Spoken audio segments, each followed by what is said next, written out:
I just went to the hospital and I wanted to get on film a history of these symptoms. And she wouldn't talk to me because they don't talk to you because, hey, they can't do their job. They're too busy being doctors, right?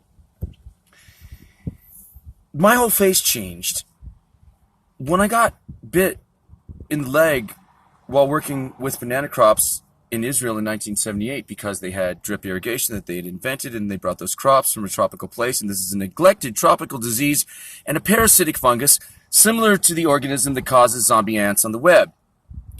The crawling, burrowing sensations are from spores born of one infection site at a follicle that then spray and crawl onto the next infection site, causing horrible symptoms of stinging, crawling, burrowing, etc. The reason there was a lady in the New York Times that had one of the fibers on video that moves is because they move. There's something sticking you. The reason why Paul calls this illness a thorn in the flesh is because there is literally a thorn poking you in the flesh. My entire face fell off. Let me try and be a little more clear with that. This thing necrotized the subdermal layer of my entire body and grew Lieutenant Worf-like ridges and big ol' high cheekbones that one woman said I would have made a great-looking woman, except I look more youthful and masculine now because my entire face mask fell off. I had a rubberized face. I had a thick, malformed face. When you can't make normal facial expressions, people think that you're suspicious. And when you've got shit crawling and burrowing into you, you look crazy. So when I walked around San Luis Obispo for 10 years and everyone was going, "Hey, what are you doing in our town? Hey, hey," literally just, "Hey." But I didn't look like this.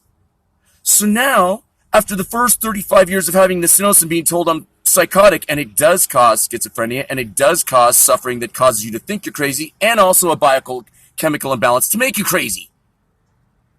So after 35 years, when I took your dog's medicine and killed it, and my face starts falling off and bleeding, and my whole body's bleeding, and none of the doctors at the emergency room are really curious about this, she basically said, "Look, I'm a lawyer in a lab coat. I can't help you. You can't film because you could get the other patient's histories in along with it.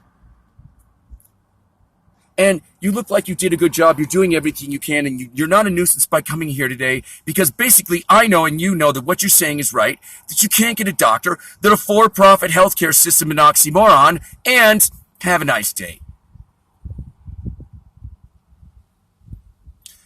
This is the most unspeakably horrible illness imaginable. At its worst point, I had exhaustion so bad I'd wake up after sleeping for 3 days, feeling like someone had sunk an axe into my forehead, asphyxiated, terrified, with horrible neuralgia. All of your nerves feel like wires that have been stripped and set on fire.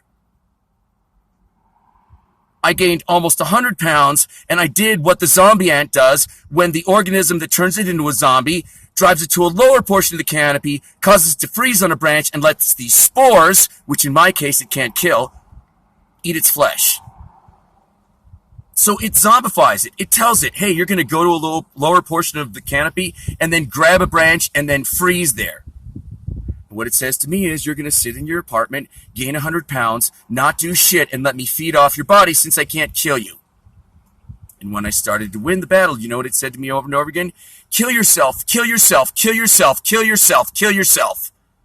And I had to go, this is an organism in my body talking to me, trying to turn me into a zombie ant, and I don't want to be a zombie ant. Fuck you.